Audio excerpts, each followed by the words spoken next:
Dear students, NEET और AIIMS 2018 के revision series का आज ये तीसरा वीडियो है और आज का टॉपिक है ह्यूमन सर्कुलेटरी सिस्टम।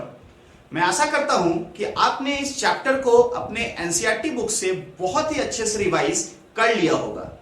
इस वीडियो में हम ऐसे पॉइंट्स के बारे में बात करेंगे जो कि डायरेक्टली एनसीईआरटी से लिए गए हैं और हाई चांस रखते हैं कि वो हमारे एग्जाम में अपीयर कर सकते हैं। तो बने रहिए इस वीडियो के साथ। मैं हूं डॉक्टर राज सिंह और आप देख रहे हैं सिटी ऑफ बायोलॉजी।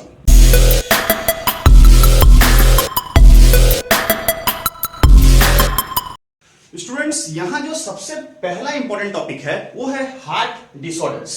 तो देखिए, हार्ट डिसऑर्डर्स में मान लीजिए this is the heart and heart के वॉल को सप्लाई करने वाले आर्टरीज को हम लोग बोलते हैं कोरोनरी आर्टरी। मान लीजिए this is the coronary artery. Now अगर इस कोरोनरी आर्टरी के वॉल में there is deposition of calcium, fat, cholesterol like things, तो इसके कारण से आप देखेंगे कि ये जो आपका ल्यूमेन है इस ब्लड वेसल का, इस ब्लड वेसल का ल्यूमेन जो कि पहले चौड़ा था वो नैरो हो जाता है। This is called atherosclerosis. So coronary artery के वॉल में जब कोलेस्ट्रॉल या फैट का डिपोजिशन होता है तो उसके कारण से उसका जो ल्यूमेन होता है वो जब नैरो होने लगता है, दिस इज कॉल्ड एथेरोस्क्लेरोसिस। और सिंस ये कोरोनरी आर्टरी में हो रहा है, this is also called coronary artery disease. Now मान लीजिए यहां पे नैरोइंग हो रहा है, this is your atherosclerosis, that is the coronary artery disease. Now ये जो ब्लड वेसल है वो इस एरिया को ब्लड सप्लाई करता था, मतलब ऑक्सीजन सप्लाई करता था। अब सिंस ये ल्यूमेन नैरो हो चुका है तो इस एरिया का ऑक्सीजन सप्लाई भी कम हो चुका है। नाउ जब इस एरिया का ऑक्सीजन सप्लाई कम हो जाता है उसके कारण से आपको चेस्ट में पेन होने लगता है, दैट इज आपको हार्ट में पेन होता है and that looks like a chest pain. Now ये जो पेन है ये पेन रेडिएट करता है to the left tip of the left shoulder. Now अगर आपको ऐसा पेन हो रहा है, this means you are suffering from angina. तो एंजाइना क्यों होता है? This is due to the decrease in the blood supply, उसके कारण से decrease in the oxygen, so this results in the chest pain. Now अब क्या होता है, मान लीजिए आपने इसको ट्रीट नहीं किया और ये बढ़ता गया, फाइनली यहां पे एक परमानेंट ब्लॉक हो गया। जैसे परमानेंट ब्लॉक होगा तो दिस एरिया को थोड़ा भी ऑक्सीजन नहीं मिलेगा और जैसे ही इसे ऑक्सीजन नहीं मिलेगा, this muscle of the heart is going to die. This is called heart attack, that is the myocardial infarction. तो मायोकार्डियल इन्फार्क्शन का मतलब है death of the heart muscle. क्यों डेथ हो गया? Due to inadequate blood supply. Now ये जो अपना हार्ट है, this is just like a pump. ये एक पंप का जैसा है जिसका काम है ब्लड को पंप करना। नाउ किसी कारण से ये पंप खराब हो जाता है तो ये ब्लड को पंप नहीं कर पाएगा, this is called heart failure, मतलब आपका पंप फेल कर गया है, this is not able to pump the blood. Now the main chamber is our left ventricle. The left ventricle pumps the blood to the aorta through which our tissues get oxygenated blood. Now अगर हमारा heart fail कर गया है तो left ventricle is not pumping the blood, और जब वो pump नहीं करेगा तो उसके कारण से यहां पे ब्लड जमा होने लगेगा, that the blood will also accumulate in the left atrium. Left atrium को ब्लड कहां से आ रहा था? लंग से आ रहा था, तो लंग्स में भी ब्लड जमा होने लगेगा, दैट इज कॉल्ड कंजेशन, मतलब लंग्स में भीड़ लग गया है। क्या चीज का? ब्लड का। Now this is called congestion. तो बोलेगा हार्ट फेल्यूर के कारण क्या होता है? कंजेशन ऑफ द लंग, और जब भी ऐसा होगा तो you will be suffering from the breathing discomfort also, आपको सांस लेने में भी दिक्कत होगा। एंड फाइनली हमारा जो हार्ट होता है वो हमेशा lub dub this goes on beating. Now I come and say you are under arrest, तो heart stops beating, this is called cardiac arrest. You are under arrest, तो heart will stop beating, this is called cardiac arrest. The next important topic here is cardiac impulse conduction. तो हमारे heart में impulse conduct कैसे होता है? तो the impulse conduction starts from SA node, goes to AV node, then bundle of His and then Purkinje fibers. Now ये जो हमारा नोडल टिश्यू है ये कुछ भी एक्स्ट्रा नहीं है, this is just the cardiac muscle, but ये थोड़ा सा ज्यादा स्पेशलाइज्ड होता है और स्पेशलाइज्ड होने के कारण से ये इंपल्स के लिए एक्शन पोटेंशियल जनरेट कर पाते हैं। सबसे पहला चीज आपको सबका पोजीशन पता होना चाहिए। तो ऐसे node is present in the right atrium near the opening of superior vena cava. AVN, it is also present in right atrium near the opening of coronary sinus or near interarterial septum. Bundle of His is present in the interventricular septum. दो ventricle के बीच में जो septum है interventricular septum. And then we have the Purkinje fibers which are present in the walls of the ventricles. Now ऐसे तो ये सारे tissue के पास इंपल्स को जनरेट करने का पावर है, बट हमारा जो ऐसे नोड है it has got highest self excitability, that is इसको किसी भी तरह का स्टिमुलस का जरूरत नहीं है। इस कारण से हमारा जो ऐसे नोड है वही इंपल्स को जनरेट करता है, hence this is called the pacemaker of the heart.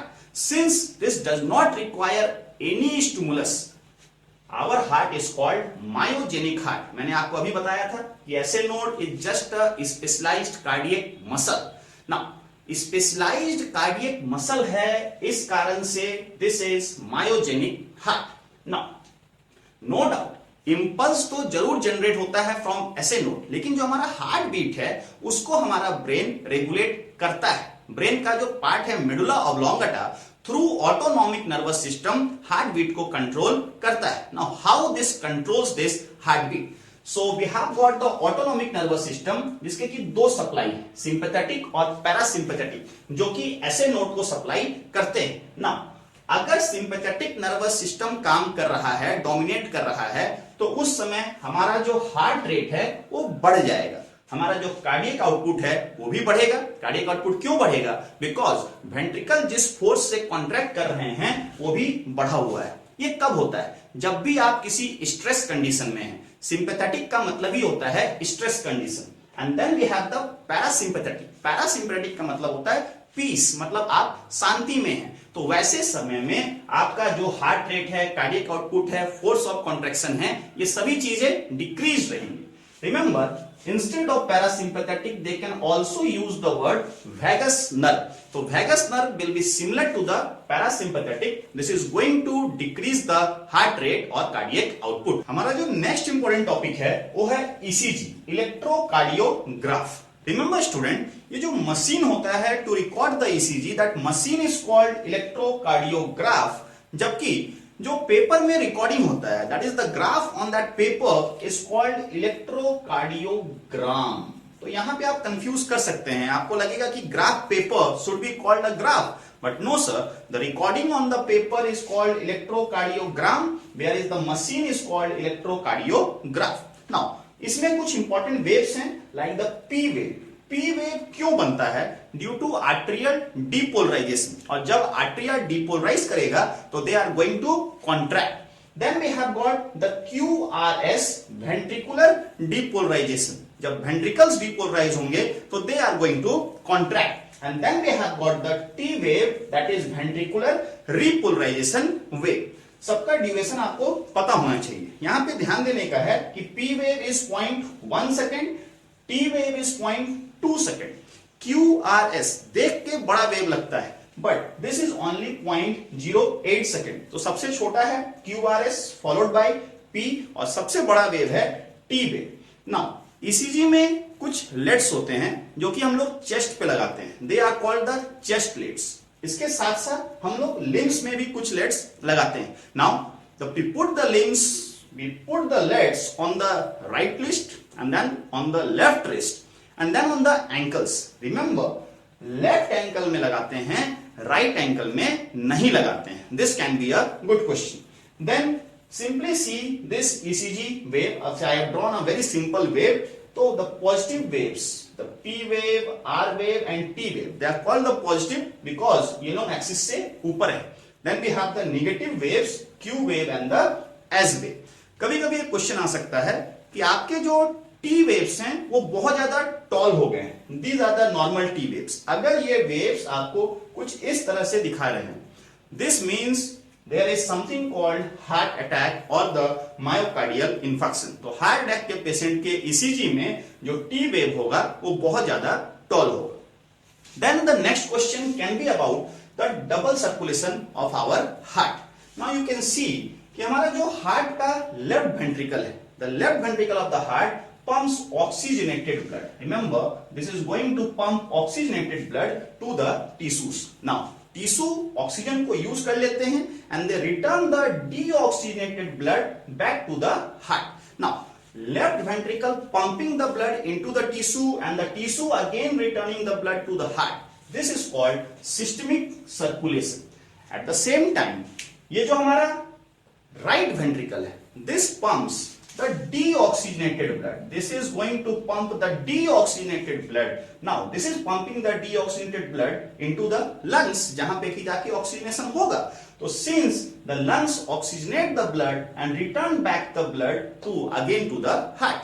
तो यहाँ पे लंग को ब्लड सप्लाई है. तो this is called the pulmonary circulation. So the right side of the heart is concern with the pulmonary circulation, the left side of the heart is concern with the systemic circulation. और दोनों को जब हम add कर देते हैं, this is called double circulation. Now something called a portal circulation. This is very important. So see students, what is a normal thing? जब भी हार्ट ब्लड को टिश्यू को पंप करता है तो टिश्यू फिर से उसको पंप कर देता है back into the heart with the help of the when.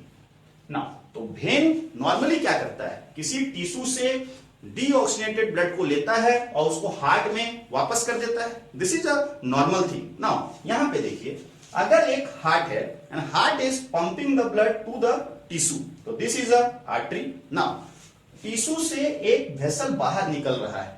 This vessel must be a vein. अगर ये vessel instead of going back to the heart, ये फिर से एक दूसरे टिश्यू को सप्लाई कर रहा है.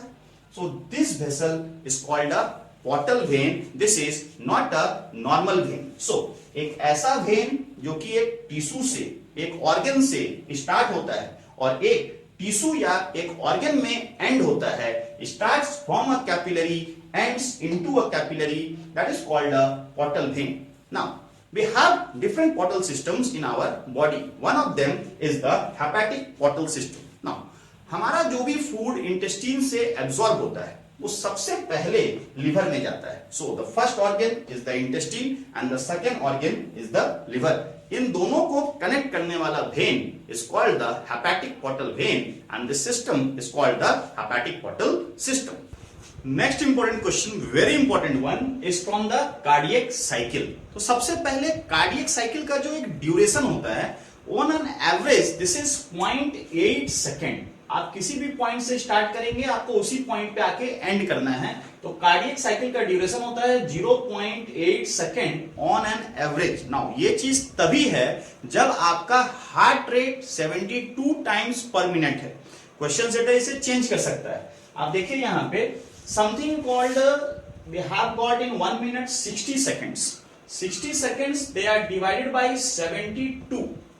So now the answer comes out to be 0.8. अगर मान लीजिए क्वेश्चन में दे दिया है कि आपका हार्ट रेट 60 टाइम्स पर मिनट है, तो आपको 60 को डिवाइड करना पड़ेगा बाई 60. और अब आपका जो कार्डियक साइकिल का ड्यूरेशन है that will become to be 1 second. So please see to it. But on average cardiac cycle is of 0.8 seconds. अब देखिए कार्डियक साइकिल में जो डिफरेंट फेजेस हैं वो कितने कितने देर के होते हैं. आर्ट्रियल सिस्टोल 0.1 सेकेंड का होता है. नाउ, अगर आर्ट्रियल सिस्टोल 0.1 सेकेंड का है तो rest of the time atria will be in diastole. तो 0.8 minus 0.1 that will be 0.7 will be the arterial diastole. Next one is the ventricular systole, 0.3 seconds का है. तो अगर ये 0.3 सेकेंड्स का है तो टोटल 0.8 है. तो 0.8 माइनस 0.3 वेंट्रिकुलर डायस्टोल कितने देर का होगा? तो this is going to be 0.5 seconds. And now something called joint diastole. देखिए, आर्ट्रियम ऑलरेडी इस पॉइंट से डायस्टोल में आ चुका था. So this was the diastole continuing. Now, atria का डायस्टोल अभी भी कंटिन्यू कर रहा है, बट इस पॉइंट से व्हाट वी कैन सी कि हमारा जो वेंट्रिकल है ये भी डायस्टोल में चला गया फ्रॉम दिस पॉइंट. तो आर्ट्रिया ऑलरेडी डायस्टोल में था, हमारा वेंट्रिकल डायस्टोल में आ गया. तो from here this is called joint diastole. तो ज्वाइंट डायस्टोल किसके डायस्टोल के साथ स्टार्ट होता है? तो joint diastole starts with the diastole of the ventricles and then आप देखेंगे कि यहां चल रहा है ज्वाइंट डायस्टोल, इस पॉइंट पे आर्टरिया सिस्टोल में चला गया, मतलब वेंट्रिकल तो डायस्टोल में है बट आर्टरिया डायस्टोल में नहीं है, तो इस पॉइंट पे ज्वाइंट डायस्टोल खत्म हो जाएगा। तो ज्वाइंट डायस्टोल खत्म कब होता है? Joint diastole completes with the completion of the arterial diastole. Arterial diastole जिस पॉइंट पे खत्म होगा उस पॉइंट पे ज्वाइंट डायस्टोल खत्म हो जाएगा, और जिस पॉइंट से वेंट्रिकल डायस्टोल स्टार्ट होगा उस पॉइंट से ज्वाइंट डायस्टोल स्टार्ट होगा। तो ये सारे पॉइंट्स आप याद रखिएगा। Now the next important question कि हमारा जो वेंट्रिकल्स है, ये जो राइट वेंट्रिकल है या लेफ्ट वेंट्रिकल है, ये किन किन फेजेस में ब्लड को रिसीव करते हैं? So see students, this is very important. जब हमारा हार्ट ज्वाइंट डायस्टोल में है उसी समय से वेंट्रिकल्स में ब्लड आना शुरू हो जाता है। Nearly 70% of the total blood, यहां पे जितने भी ब्लड आते हैं उसका 70% ब्लड ज्वाइंट डायस्टोल में ही आ जाता है। इसका क्या मतलब है कि ये जो वेल्व्स हैं, that is the tricuspid and the bicuspid valve, ये जो वेल्व हैं ये वेल्व ज्वाइंट डायस्टोल में ही खुल जाते होंगे। एंड देन जब हमारा आर्टरिया सिस्टोल करता है, मतलब जब कॉन्ट्रैक्ट करता है, तो वो कुछ एक्स्ट्रा अमाउंट ऑफ ब्लड यहां पे पंप करता है। तो during arterial systole 30% extra blood. तो वेंट्रिकल दो फेजेस में ब्लड को रिसीव करते हैं। शुरू में that is in the joint diastole 70% blood automatically चला आता है, और then we have got arterial systole जो कि 30% ब्लड को पुश करता है। मतलब आर्टरियल सिस्टोल के कारण, आर्टरिया के कॉन्ट्रैक्शन के कारण वेंट्रिकल्स को केवल और केवल 30% ब्लड मिलता है। Next important question, very important question, कि आखिर ये जो वेल्व्स हैं हमारे ट्राइकस्पिड या बाइकस्पिड वेल्व्स, या ये जो वेल्व है this is the semi lunar valve, आखिर ये कब खुलते हैं? तो मैंने अभी जस्ट बताया आपको कि जो ऊपर वाले वेल्व्स हैं tricuspid and the bicuspid valves, they open during the joint diastole, और ये जो नीचे वाले वेल्व्स जब हमारा वेंट्रिकल सिस्टोल में जाता है, मतलब जब वेंट्रिकल कॉन्ट्रैक्ट करता है, वेंट्रिकल जब कॉन्ट्रैक्ट करेगा तो यहां का प्रेशर बढ़ेगा and they are going to push open this valves, semi lunar valves, so they are going to open during the ventricular systole. Next let's talk about the stroke volume. Now during each cardiac cycle हमारा जो left ventricle और right ventricle है they pump the blood. Left ventricle pumps the blood into the aorta। कितना blood each ventricle pump करता है into the respective sides, left ventricle into aorta, right ventricle into pulmonary artery, that amount of blood during each cardiac cycle is called stroke volume. So this is near about 70 ml. Now same चीज को अगर हम 1 minute में count कर रहे हैं then this is called as the cardiac output. Now 1 minute में that will be our heart rate. आपका हार्ट रेट जितना ज्यादा होगा कार्डियक साइकिल भी उतना ही 1 मिनट में होगा। तो cardiac output is stroke volume multiplied by heart rate. 1 minute में अगर हम पूछ रहे हैं तो this is going to be cardiac output, and if I am asking in each cardiac cycle this is going to be stroke volume. तो 1 minute में near about our heart rate on an average is 72. तो जब आप 70 को 72 से multiply करेंगे this will come out to be near about 5 liters per minute. The next important question is about the heart sounds. ये बहुत ही important question हो सकता है। अब देखिए स्टूडेंट्स, हार्ट साउंड्स में आपको ये चीज याद रखना है कि जब भी वेल्व खुलते हैं तो किसी भी तरह का हार्ट साउंड नहीं आता है। Heart sound is always produced due to closure. जब भी वेल्व क्लोज करता है तो जाके टकराता है तो एक आवाज आता है and that is called the heart sound. तो this is never due to the opening. जैसे ही आप 2 ऑप्शन देखेंगे ओपनिंग, उन दोनों को हटा देने का है। अब 2 ऑप्शंस बचे आपके पास, क्लोजर ऑफ द वेल्व्स। अब देखिए वेल्व्स हमारे पास 2 लेवल पे है, एक इस लेवल पे है दैट इज ऊपर में है and they are called the tricuspid and bicuspid. जब ऊपर वाला वेल्व बंद करता है that is going to produce the first heart sound and this is called the lub. और जब नीचे वाला is the semi lunar valves, when they are going to close they are going to produce the sound called the dub. The next important question can be around the heart chambers. जब हम लोग evolution of the heart पढ़ते हैं तो we see that in the different group of animals we have got different chambers. तो आप इसको simply याद कर सकते हैं। फिशेस में 2 चैम्बर होते हैं, एम्फीबियंस में 3 चैम्बर होता है, रेप्टाइल्स में 3.5 चैम्बर होता है। 3.5, this is given in the NCERT as 3। 3.5 का मतलब होता है कि जो 2 वेंट्रिकल्स होते हैं वो इनकम्प्लीटली सेपरेटेड होते हैं। तो आप देख लीजिएगा, जैसा भी आंसर दिया रहेगा, एनसीईआरटी में ये 3 दिया हुआ है, but actually this is 3.5। Among the reptiles, जो क्रोकोडाइल होता है उसके पास 4 चैम्बर हार्ट होता है। At the same time mammals and birds, they also have got 4 chamber heart. तो आप सिंपली इसको याद कर सकते हैं by a technique farm, FARM। This is your 2 chamber, this is 3 chamber, this is 3.5, and the mammals have got 4 and birds also have got 4.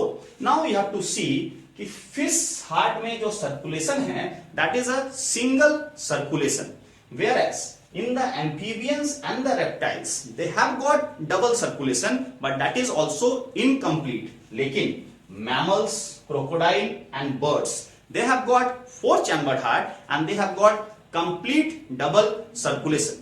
Double circulation का मतलब होता है, मैंने अभी जस्ट बताया था आपको, pulmonary circulation plus systemic circulation. इसका मतलब होता है कि एक बार बॉडी टिश्यू को ऑक्सीजनेटेड ब्लड मिलने के लिए ब्लड को 2 बार हार्ट से सर्कुलेट करना पड़ता है, that is called complete double circulation, जिसके कारण से कि ऑक्सीजनेटेड और डीऑक्सीजनेटेड ब्लड का मिक्सिंग नहीं होता है, and this increases the efficiency of our circulatory system.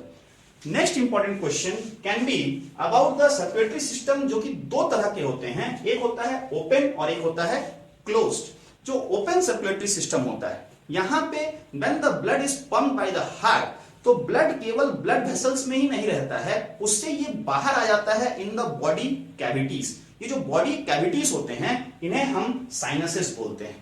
This type of thing is found in the arthropods and molluscs. This type of thing is found in the arthropods and molluscs. Remember, since the blood is coming out of the blood vessels, उस कारण से हम उसके flow को ठीक से regulate नहीं कर पाते हैं और इस सिस्टम का एफिशिएंसी कम होता है। And the next type of system is called the closed circulatory system.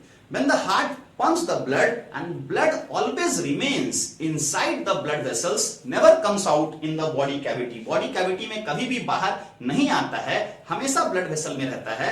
This is called a closed circulatory system. Now since the blood is in the blood vessel always, आप इसके flow को आराम से regulate कर सकते हैं, and this is a more efficient system as compared to the open circulatory system. This type of system is found in the annelids and the chordates. So students, this was the complete summary of the circulatory system. इस chapter का एक और important section है, वो है body fluids, जिसको कि हम अपने नेक्स्ट वीडियो में कवर करेंगे। अगर आपने अभी तक मेरे पहले 2 वीडियोस को नहीं देखा है तो उसका लिंक इस वीडियो के डिस्क्रिप्शन में दिया गया है। मैं बहुत ही जल्दी बॉडी फ्लूइड सेक्शन को लेकर आने वाला हूं। तब तक पढ़ते रहिए, मुस्कुराते रहिए। Best of luck.